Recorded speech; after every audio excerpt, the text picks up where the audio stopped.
For the ஸ்டூடெண்ட்ஸ்க்காக students பண்ற ப்ரொடெஸ்ட்ல students support பண்றது என் கடமையா நான் பார்த்து நான் இங்க வந்திருக்கேன்.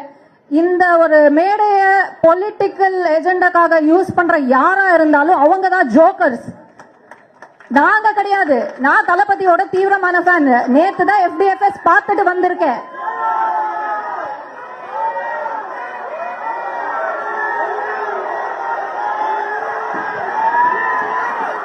சனம் என்ன இன்டென்ஷன்ல அந்த போராட்டத்துக்கு வந்தாங்கன்னு தெரியல. ஒருவேளை பாத்தீங்கன்னா தளபதி விஜய் பேர் சொன்ன பிறகு அந்த ஆடியன்ஸ்ல பாத்தீங்கன்னா பயங்கரமா விசில் கத்துவாங்க அப்படின்னு நினைச்சாங்களான்னு தெரியல. ஏன்னா இருக்கவங்க எல்லாமே பூ அந்த மாதிரி தான் சவுண்ட் விட்டாங்க. இவங்க ஒரு பின்பம் உருவாக்குறாங்க. அங்க போராடுறவங்க எல்லாருமே ஒரு தேச விரோதி, அவங்க பாத்தீங்கன்னா ஒரு டிஎம்கே உடைய ஆட்கள். ஆனா பாத்தீங்கன்னா அங்க ப்ரொடெஸ்ட் பண்றவங்க எல்லா இடத்துலேருந்து வராங்க. ஸ்டூடெண்ட்ல இருந்து வராங்க, டீச்சர்ஸ் இருக்காங்க, டாக்டர்ஸ் இருக்காங்க, கம்யூனிஸ்ட் இருக்காங்க, பெரியாரிஸ்ட் இருக்காங்க, டிஎம்கே காரங்க இருக்காங்க.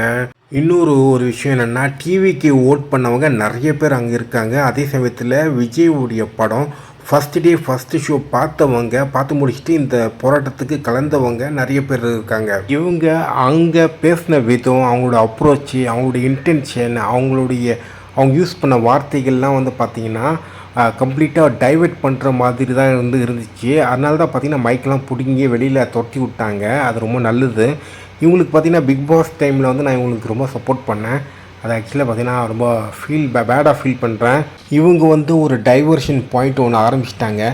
இந்த டைவர்ஷன் பாயிண்ட் பார்த்திங்கன்னா வேறு ஒருத்தவங்க கண்டினியூ பண்ணுவாங்க. இது ஒரு செயின் ரியாக்ஷன் மாதிரி போய் கடைசியில் பார்த்திங்கன்னா அங்கே இருக்க போராட்டத்தை டீவேல்யூ பண்ணுறதுக்கான ஒரு விஷயமாக தான் நான் பார்க்குறேன்.